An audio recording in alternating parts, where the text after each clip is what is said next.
My name's Rick Constant. I live on 100 Morgan Street. I'm a member of the Appropriations Committee. I was a selectman for 2 terms, twice serving as chairman. I've been on the planning board and the town meeting member. And here's my question. Under the present form of government, the select board is responsible for appointments, including department heads. Under the proposed city government with the mayor, this responsibility falls upon the mayor.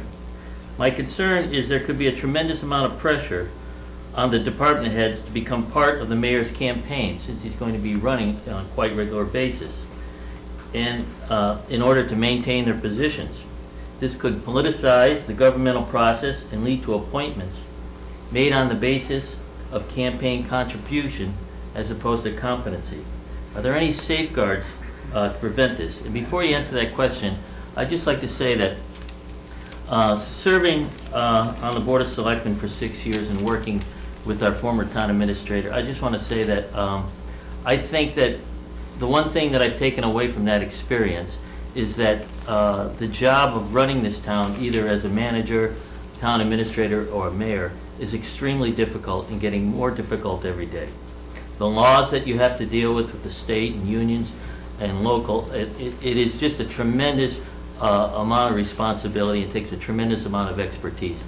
And so I would agree with Linda and Ira that professional management, someone who has a master's in public administration, is the beginning point for competency. And it's not to say that there aren't competent people in this town. There are very many competent people.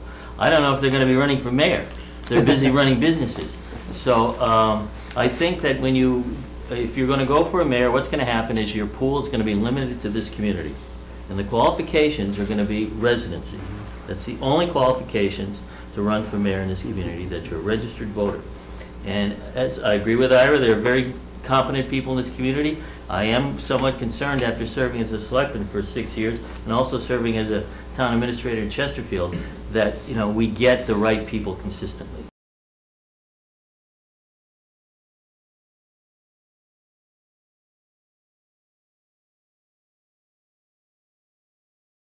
I'm Tom Terry. I'm the chair of the Appropriations Committee in town, but my questions are my own and they have nothing to do with the Appropriations Committee. We haven't even discussed this issue in any of our meetings. I'd like to focus a little bit on the financial management of the town and the process that's being contemplated to set the budget. And my initial reaction is, if it's not broken, why change it? We've heard references to several speakers about the relatively good financial state that the town of South Hadley is in, and just to make a few points, we've been able to fund large increases in the school budget over the last 3 years. Maybe Roddy wouldn't agree with the adjective large, but pretty decent increase in school budget. They've averaged over 5% over the last 3 years, when a lot of towns have actually been forced to cut their school budgets. Last year we were able to fund $847,000 of capital expenditures without borrowing, which is certainly a significant amount of money to spend. Free cash is at the highest, the last 2 years is at the highest level it's ever been in the history of the town of South Hadley. We've also been able to build a very significant stabilization fund. So at least from a financial perspective and management budgeting process, it seems to me the system that we have is working pretty well. So I guess my questions for you are 2 questions. One is, why do you feel there's a need for a change from this type of system? If it is, as most people seem to agree, it's working pretty well.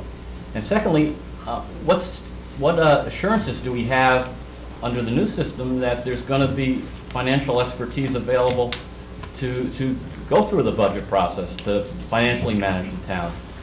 You've said that you don't contemplate hiring a financial manager. What if the person we have as mayor has no financial expertise at all? There's no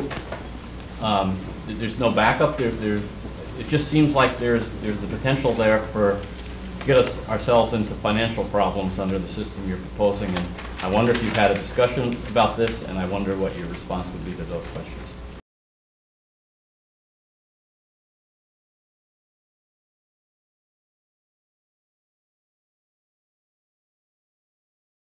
Town of South Hadley size given a mayor, the mayor already getting 70,000, but requiring this additional officer is going to mean that the new system is going to cost somewhere between $70,000 and $100,000 per year more with a mayoral system than with the current system.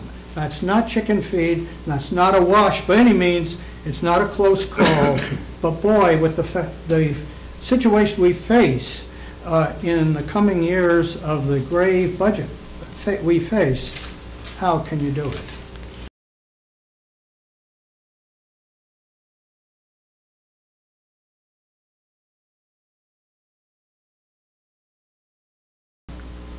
I would like to just add my voice to those that say one really does have to wonder why we're requesting, as the Charter Commission, change in the form of South Hadley government.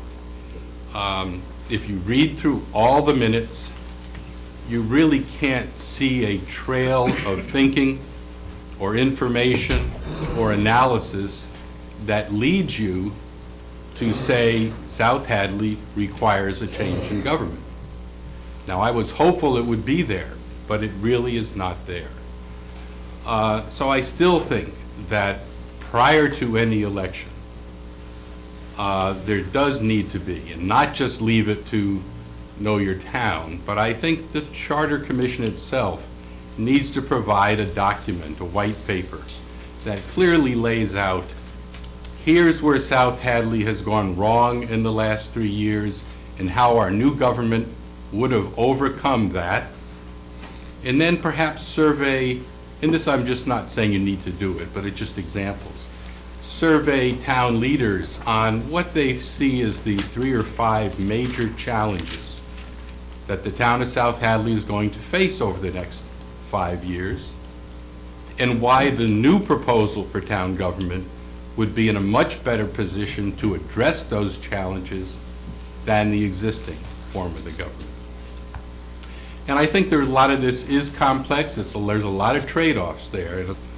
But I do say I have great concern about the idea that we would put basically 8 people in kind of absolute control of the town with no requirements whatsoever on their level of expertise or professional knowledge or anything like that.